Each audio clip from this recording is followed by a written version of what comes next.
Obviously, every machine is a little different, so always check your sewing machine manual for the best guidance. Turn off or unplug your sewing machine to avoid any injury. Turn the handle towards you to raise the needle and thread take-up lever to its highest position. Pull the presser foot lever upwards to raise the presser foot and open the tension discs. Pull the spool pin up, ignore this step if it's already in position. Place a spool of thread onto the spool pin so that the thread unwinds from the back. Pull the thread and pass it around the thread guide. This step is marked with the number 1 and a directional arrow. While holding the thread near the spool, slide the thread down and up from right to left through the vertical slit and past the thread tension dial.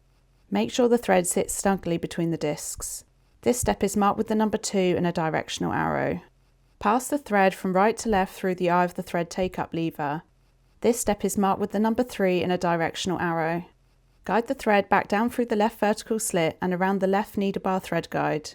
This step is marked with number 4 and a directional arrow. Thread the needle by passing the thread from front to back through the eye of the needle. Guide the thread through and down the presser foot. Most machines will have numbered guides marked on them to follow.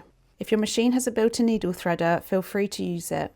I like to cut the thread with embroidery scissors to get a clean edge, as it makes threading much easier. Then I use tweezers to help pull the thread through. For more sewing expertise, I've linked helpful videos in the description below. Please don't forget to subscribe, and as always, happy sewing!